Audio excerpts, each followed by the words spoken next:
أعوذ بالله من الشيطان الرجيم. بسم الله الرحمن الرحيم. سورة بقرة دویمه سپاره آیت نمبر 206.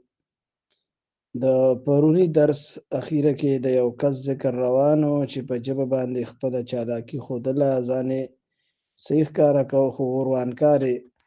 الله د هغه کس ذکر مزید فرمایي وَإِذَا قِيلَ لَهُ، اور هر کله چې ویلی شي ده ته اتق الله، د الله نه ویریږه، نو اخذته العزة، دې مجبوره کوي غرور او تکبر بالاثم، په ګناه سره، فحسبه جهنم، پس د ده ټکانه جهنم دی، ولبئس المهاد، او ډېر بد ځای دی د واپسۍ ده. ومن الناس، یو بعضې په دې خلکو کې من هغه څوک دي یشري چې خرڅوي نفس او خپل ځانونه، د خپل ځانونو سودا کوي د څه لپاره؟ ابتغاء مرضات الله، د رب د رضا د لټولو دپاره. والله رؤوف، الله مهربان دی بالعباد، په خپلو بندګانو باندې.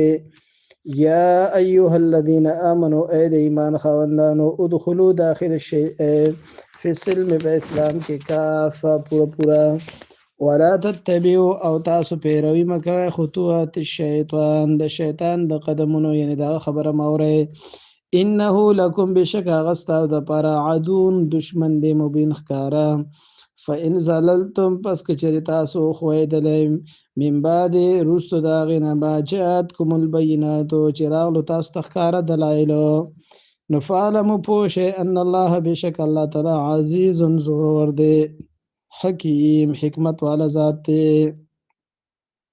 هل ينظرون، آیا دوی انتظار کوي مگر د دې خبرې، الا د دې ان یأتیهم الله، دا چې راشي ورته الله تعالی د پاره د فیصلې، فی ظلل من الغمام، په هغه سوري د وریځو کې، والملائکة، او فرشتې، وقضی الامر، او فیصله وشي د معاملې د دغه خبرې د انتظار کې، نو هغه ټیم کې خو بیا چاته مهلت نه میلاویږي، بیا خو فیصله کیږي او د جنت او د دوزخ. نو ویل الله، الله طرف ته ترجع الامور، د ټولو خبر واپسې ده. سل بني اسرائیل، تپوسو کله بني اسرائیلونه، کم آتیناهم، څومره ما ورکړي دوی ته، من آیت مبینه ښکاره نښې. ومن یبدل نعمت الله، او چا چې بدل کو نعمت د الله تعالی، من بعد ما جاءته، وروستو د هغې نه چې ده ته ورکړی شوی، نو فإن الله، بس بشک الله تعالی شدید العقاب، سخت عذاب ورکوونکی دی.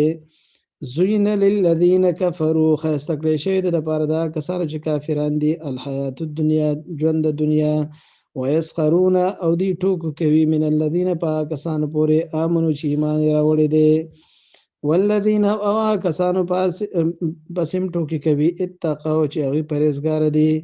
نو دغه متقیان او پرهېزګاره خلک چې دي، فوقهم، د دوی د پاسه به وي، یعنې د دوی مرتبه به اوچته وي، یوم القیامت، په ورځ د قیامت.